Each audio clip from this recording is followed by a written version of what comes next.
kama shetani mbona? Yani unavyong'aa kama himaya ya shetani. Unaweza ukanipa nafasi niwe wa kwako dada yangu? Ndio tena.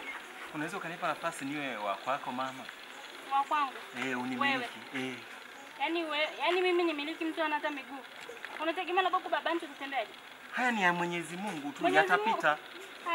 Kwa tafute wenzako ambao wako hivyo. Dada, usifanye hivyo. Mungu hapendi hivyo. Unamjua Mungu? Mimi nimekuambia wewe ni mzuri kama himaya ya shetani. Hebu nenda kaka, na vile hata huna hata miguu. Wewe hujui upara ni mali.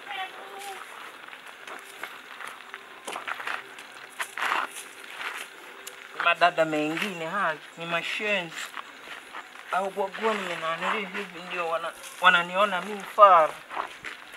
Ndugu wangu. Ndugu wangu vipi? Wewe umeshoka kwambia ulikuwa mzima kabisa, ulipoenda kisiwani tu. Wameshakucheza. Sio ulichukua mke wa mtu. Sema yani wewe unanikonza kabisa. Yani unaniaibisha. Kwani kaka mimi nimekuaibisha nini? Yani wewe ulivyotokaga kabisa kwangu. Ulikuwa mzima. Tatizo wewe kaka na yule mwanamke wako ndio kashakuponza. Unijali hata mimi, sijui shida ni nini. Tatizo wewe ulipoenda kule. Mimi nadhani umeshawekwa kwenye kwapa. Nipa majukumu, nitakuwa nikupeleka kwa mchungaji ukaombewe. Sawa kaka, lakini hunijali. Twende sasa kaka, nisaidie. Twende sasa. Yaani wewe unaniponza kwa kweli. Tatizo wewe ni kaka yangu, lakini sijui saa hizo umeshakuaje kaka yangu. Yaani wewe unaniponza sana. Nivumilie tu kaka yangu. Ulishanipa majukumu ambayo hayafai kabisa. Hayafai kivipi kaka yangu? Lakini wewe anayekuharibu ni huyo mke wako. Naomba basi unijali. Ipo siku na mimi Mwenyezi Mungu ataninyanyua. Ngoja nikujali. Twende kwa mchungaji, nasikia wanapona walemavu kama wewe. Wewe ulikuwa sio mlemavu. Sijui uliiba, sijui ulichukua mke wa mtu. Mimi sijaiba. Ulifanyaje sasa? Si ulikuwa mzima kabisa wewe. Sasa si niliugua tu na mimi hata sijui sababu ni nini. Yaani wazee wenzangu kabisa wananisema ulikuwa mzima ulipoenda kisiwani. Hadi wewe unaniambia. Lakini kaka usinihurumie, ameshaisha. Kwani hata kuugua tu ina maana kuna tatizo gani? Sasa hivi umenirundikia familia. Na hapo unajua kijijini mvue kunyesha chakula. Ni ugonjwa sio mimi kaka yangu. Uliharibu mavitu ya watu huko.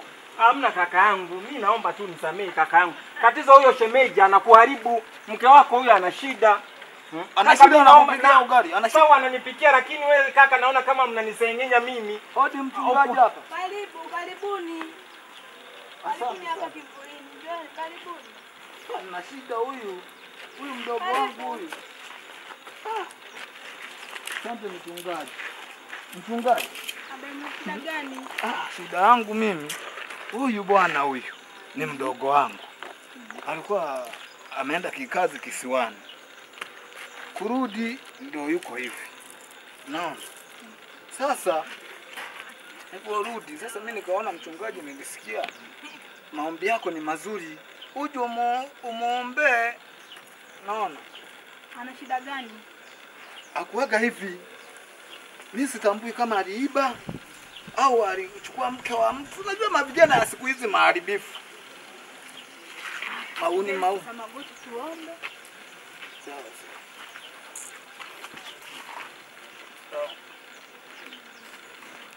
Fumba macho tuombe. Fumba macho wewe, tena wewe ndio unanizalilisha. Fumba macho. Sirudie kwenda kisiwani. Huko ulikosa mashamba. Nisamee mchungaji, unajua hasira. Hizi ni hasira tu. Sawa, fumba macho tuombe. Amina. Si wanasemaga hivyo? Ndio umepatia. Sawa. Nimepatia amina eti. Bwana Yesu nakushukuru na mweka huyo mtu mbele zako na mtakatifu kwa damu yako Baba. Mchungaji. Shika haya, ndio yana matatizo, shika hapa. Sawa usijali.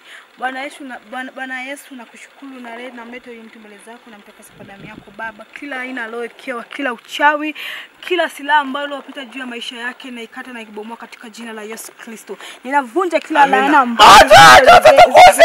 Acha usitukose. Ninatoa kila. Acha usitukose. Ninatoa kila mapepo. Acha usitukose. Ninatoa kila mapepo. Acha usitukose. Katika jina la Yesu. Acha usitukose. Katika jina la Yesu. Tunataka tumpeleke huyu kijana kuzimu. Unampeleka wapi? Tunapeleka kuzimu. Fanya nini? Malkia wako sema nataka kama utoka kwa moto lao. Barikiwa wako sema nataka moto. Kaka moto lao. Ninaweka moto. Moto lao. Moto walambe katika jina la Yesu. Asante mchungaji. Sema asante Bwana Yesu. Asante Bwana Yesu kwa kuniponya. Kwa kuniponya. Nakushukuru. Nakushukuru. Asante. Kaka nakushukuru. Nakushukuru. Ulikuwa tena nani wewe toka hapo. Uende na huko, usije kwangu na matonge mno.